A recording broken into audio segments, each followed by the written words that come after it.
Amen. So, it's at this point that we're going to open our Bible to,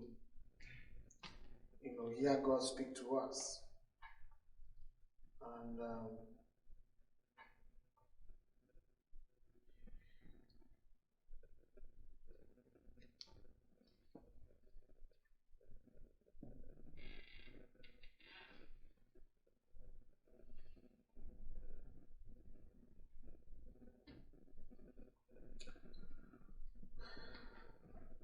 so this evening our text this evening is Matthew chapter 7, from verse 15 to 20, and our topic we are looking at is the narrow road expectation.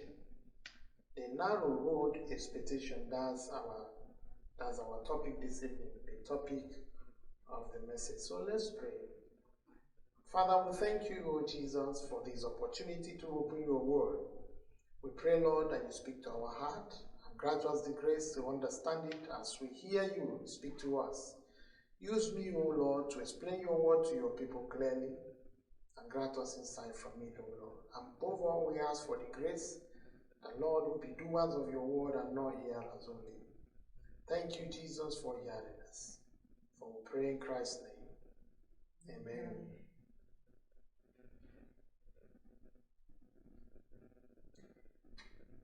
The presence of false prophets or teachers did not start in the first century of Christianity. It has been in existence from the time of Job, then became prominent during the kings and prophets in the Old Testament until our time. According to scripture, looking at 1 Timothy chapter 3 from verse 1 to 5, shows that it will continue till Christ comes to take his people home. Jesus, in his teaching in Matthew chapter 7, reminds us of these false prophets and their ministry as agents of the broad road that leads to eternal destruction. In Matthew chapter 7, from verses 15 to 20. So if you have your Bible, let's read it together. And Jesus said, "Be on guard against false prophets who come to you in sheep's clothing, but inwardly are ravaging wolves. You will recognize them by their fruit. Are grapes gathered from thorn bushes, or figs from thistles? Similarly, every good tree produces good fruit, but a bad tree produces bad fruit. A good tree can't produce bad fruit, neither can a bad tree produce good fruit. Every tree that doesn't produce good fruit is cut down and thrown into the fire. So you will recognize them by their fruits." So in our study of the book of Matthew, we are now in chapter 7. And then last week, when we discussed about the narrow road, when we started the discussion last week, Jesus presented 4 warnings that wrapped up his Sermon on the Mount. And last week Sunday we discussed the first warning, when he told them about the broad road and the narrow road. And he told them that the broad road leads to eternal destruction. That the broad road is comfortable, it's very roomy, and easy for people to go through. And this broad road here is a metaphor which represents the religious establishment run by the religious leaders at that time, the Pharisees, the religious teachers. And he says, these religious establishments that are very popular are the broad road that leads to eternal destruction. And then he told them there's also a narrow road that leads to eternal life. This broad road, this narrow road is very tiny. It's not comfortable. And he says, I am the gate through which one goes through this narrow road. It says, this narrow road goes with persecution, hardship, afflictions. But at the end, you will have eternal life. And he beckoned to the people to go through the narrow road, to come through the small gate that leads to the narrow road. He is the small gate that leads to the narrow road. After Jesus taught that to them, he went further to the second warning.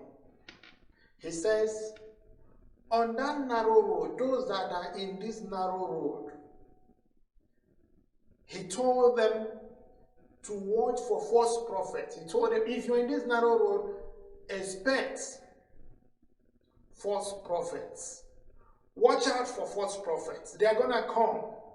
If you're in this journey with me that leads to eternal life, as you run this spiritual race, look out for false prophets, false teachers. You're going to meet them. You will see them on the way. And we know Jesus had already warned against religious leaders who lead people astray with their false form of righteousness. When we discuss Matthew chapter 5 verse 20, and even in chapter 6 from verse 1 to 18, we saw Jesus capturing that. But now, he warns them further against revolutionary leaders who lead people astray with their false form of prophecy. The warnings regarding false prophets are essential, that it forms a significant theme in the book of Matthew. And many of the Old Testament books, like Jeremiah, Ezekiel, Zephaniah, and the rest. Even in the New Testament also, we have the Ephesians, the Galatians, and the other, and 1 Timothy and 2 Timothy. Even in the book of Titus. So the theme of false teachers, the ministry of false teachers, are prominent in the scriptures. And so Jesus, at this point, is warning against those who were tempted, or who are tempted to lead God's people astray by falsely speaking for God. And in this evening, looking at this passage, I've broken it into two. Jesus here gave us the how to recognize the false prophet. He gave us the description of these false prophets. He didn't just make a blank statement by saying, yeah, there will be prophets in this your journey, this your spiritual journey. You're going to encounter false prophets and stop there. No. He gave them hints on how to figure out who is a false prophet and who is a true prophet. So he first gave them the descriptions of this false prophet. And under this description of the false prophet, I broke it into two. Their identity. He mentioned their identity and their lifestyle and teaching. So he says, through their identity, you will know who is a false prophet and who is not. And also through their lifestyle, you will know who is a false prophet and who is not. And as well, their teachings. When you listen to their teachings, you will know who. This false prophet, they will come to you in sheep clothing, but inwardly are ravaging wolves. So these false prophets are in-house. They are among the people. They live within them. They live in the community. And the Pharisees are the people Jesus was referring to in this passage. They were the false teachers. So Jesus warned about these agents of internal destruction. And he says, the false teachers, they first seem to be genuine members of God's flock. At first, they seem to be genuine members of God's flocks. by their talk and association with the group. Still, their intentions are evil, like wolves who ravage flocks for their gratification. They are wolves that appear in sheep clothing. The expression here is drawn from the natural principle of animal relations. Sheep don't hang around wolves because they will never be friends. On that ground, Paul is saying, these guys among you are not the true followers of Christ, but they are here they are agents of devil in your midst to lead you astray from God. And on that ground, Paul warns the churches in Ephesus and in Galatia, about the destructive ministry of false teachers among them. So what Jesus is addressing here was later experienced by other churches during the time of the apostles. So Jesus said, they are wolves in sheep clothing. They are among you. When they come, they will come as one of you. And you're going to find them by the way they talk. You're going to find out. Because their intentions are evil, though they associate with you. And he went further to mention their lifestyle. He says, this is how you're going to know them. How do we know the false prophets or the false teachers? Jesus says you can only know them by their fruits. Jesus, while maintaining the earlier balance that we should not judge one another or judge one brother or sister, when we discussed Matthew chapter 7 from verse 1 to 5, he was telling us none of us has the power to judge anyone. While he maintained that balance, Jesus is also saying we shouldn't be naive in accepting anybody we see to be a brother or sister in faith. No, we shouldn't be naive. He's saying his disciples should discern wisely when a prophet comes into their midst. So he's saying we should be like the Berean church. We should be careful to discern when prophets come into their midst. And he says, you will recognize them by their fruits. Fruit is a product of a person's essential life. All that a person says and does reveal who he or she is. James chapter 3 tells us that. So on this issue, John the Baptist was the first to confront the Sadducees and the Pharisees to produce the fruits in keeping with their repentance when they came to him for baptism. Repentance in the heart produces a repentant life that rejects sin.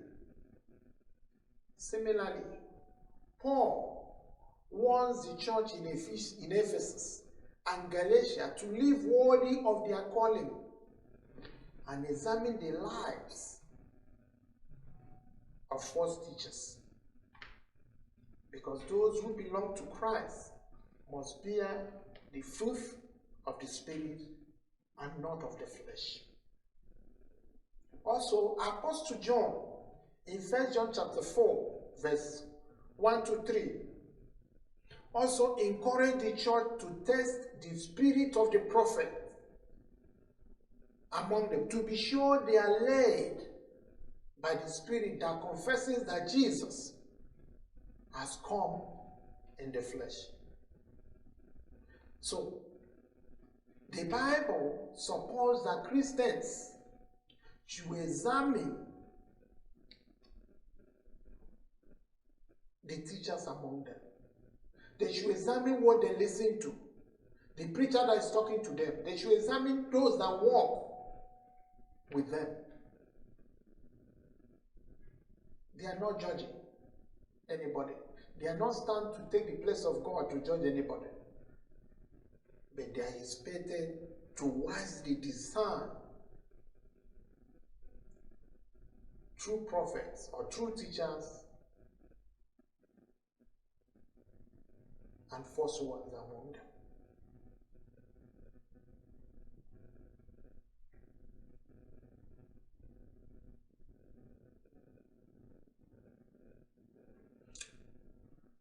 Barclay highlights that the primary fault of false teachers is self-interest, and he indicated 3 areas in the life of false teachers that are dominated by self-interest.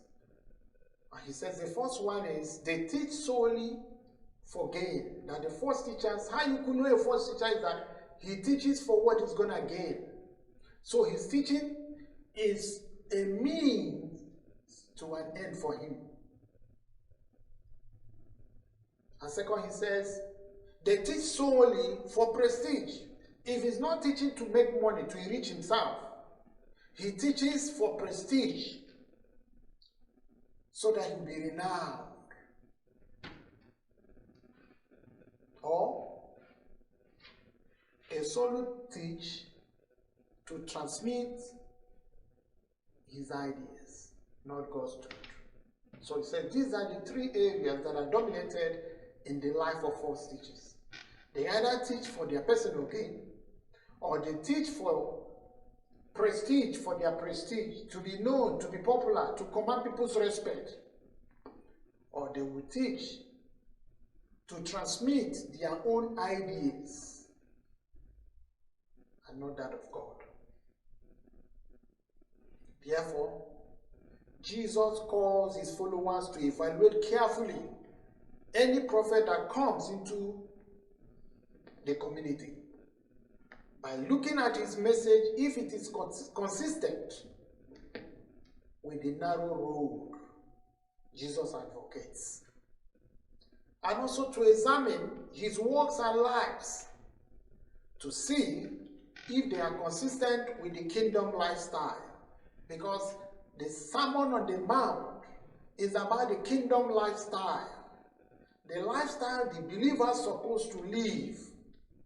And Jesus is saying, these principles I've taught you, use them to examine who is the true teacher, who is a false teacher, or who is the right one. So look at his teachings. Is it consistent with what I taught you people? Look at his life. Does he live out this principle I've taught? So the question is, are we conscious of false teachers in our community by examining their teachings and lifestyle? Jesus said we have them, and we know there are false teachers around us. We know they are there. There are many. And the false teachers of 21st century has good command of English. They speak very well.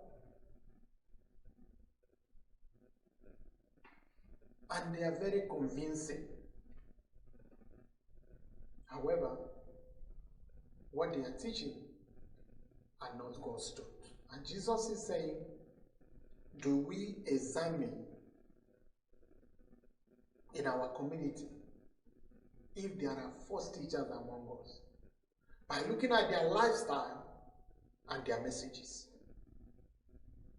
So do you take time to review the podcast messages you listen to? or the ones you listen to on the radio, do you review them? Whether they are inconsistent with the scripture or they are contrary to the scripture. What about the ones you watch on TV?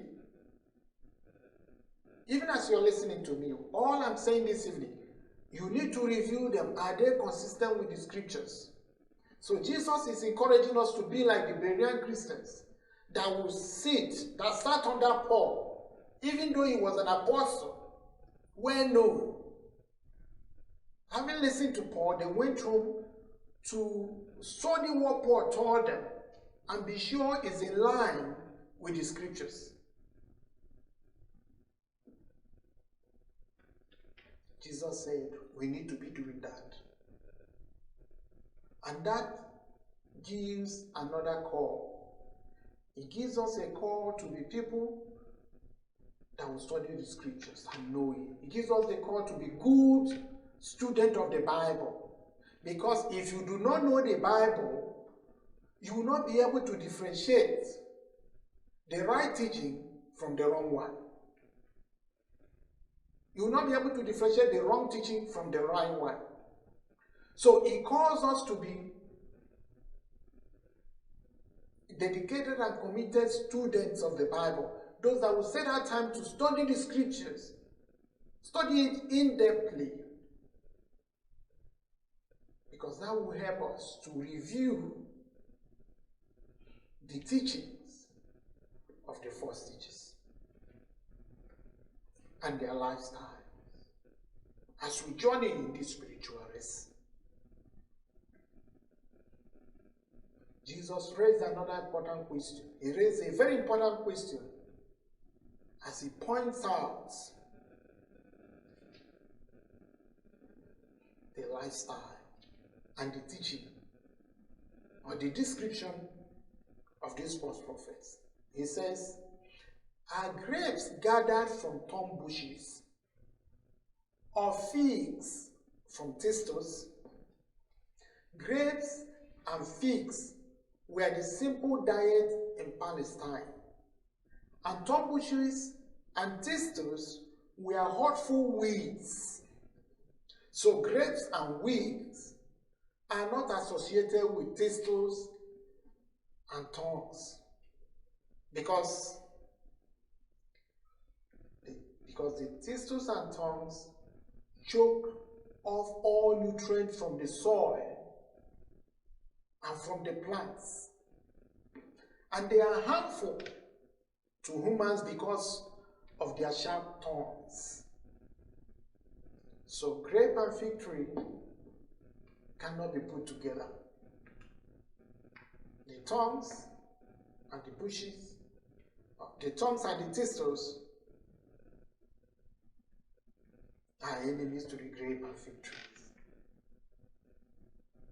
So a harmful weed, Jesus is saying, a harmful weed cannot produce healthy fruit. But a good tree produces good fruit. Likewise, the bad tree produces bad fruit. A bad tree cannot produce good fruit.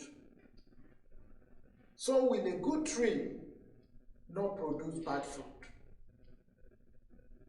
So a bad tree definitely must produce bad fruit, and good tree will produce good fruit.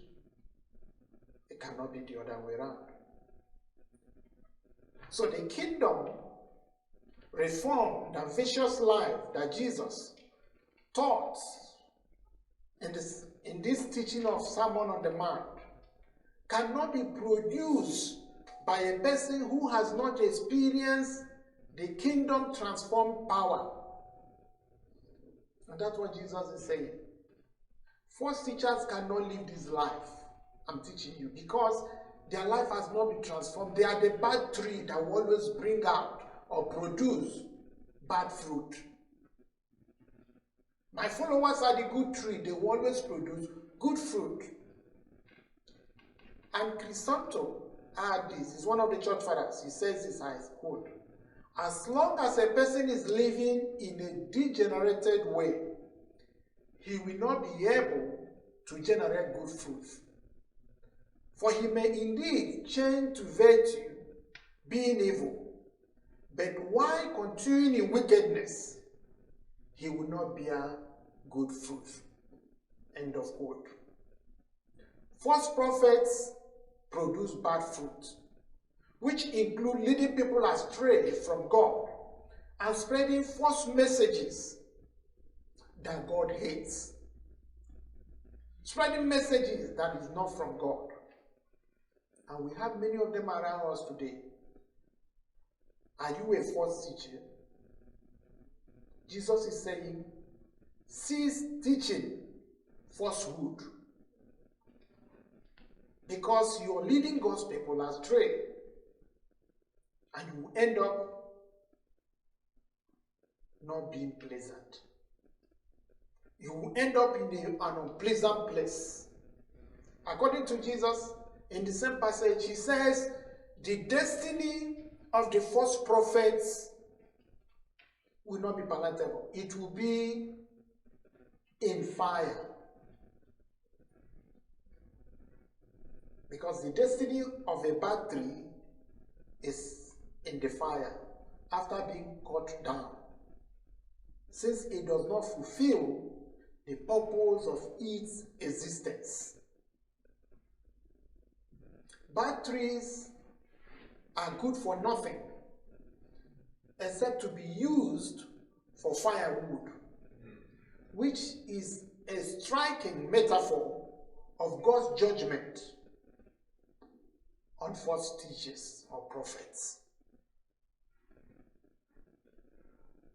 So Jesus is saying, in conclusion, Jesus warns us of false prophetic voices.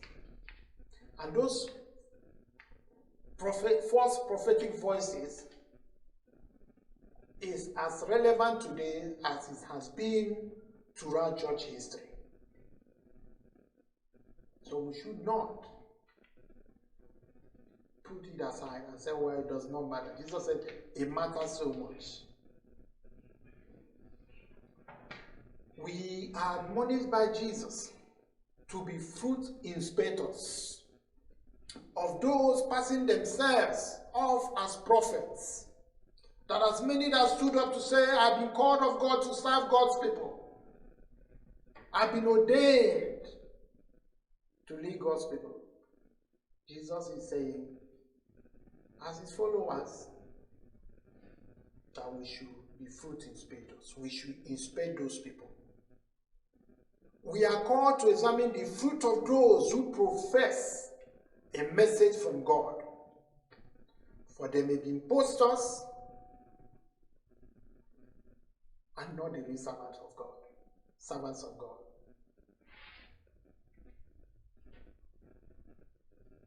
And also we need to do that because churches, denominations, schools, and mission groups have been and are still susceptible or vulnerable to false teachings.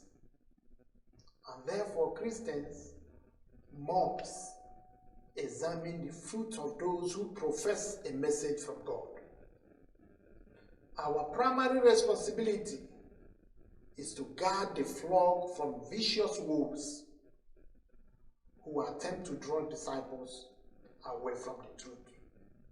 It is a collective responsibility of the church to examine the fruit of those who profess a message from God. Because false prophets abound in our society. And we cannot afford to go to sleep and allow them to cause havoc in the Church of Christ. That we need to guard the flock of Christ from these vicious wolves. Let us pray.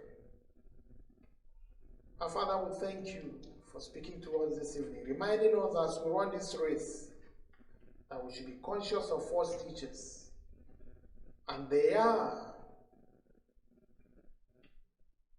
in existence in our time.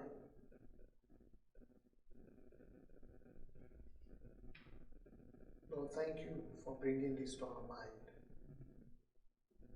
Help us to be conscious of that. That we'll be conscious of the messages we listen on TV, or listen to on radio, even the podcast, and the ones we watch on TV.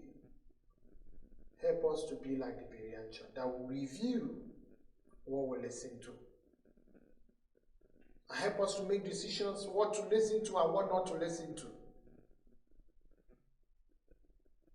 Help us to listen to that which will enhance our spiritual life, our daily walk with you. And do away with those teachings that will harm our faith or lead us astray from our faith. Father, we thank you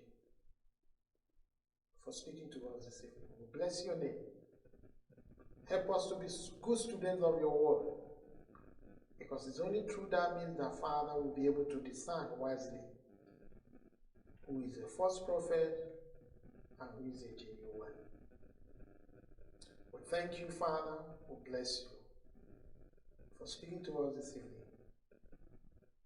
For we pray in Christ's name. Amen. Amen.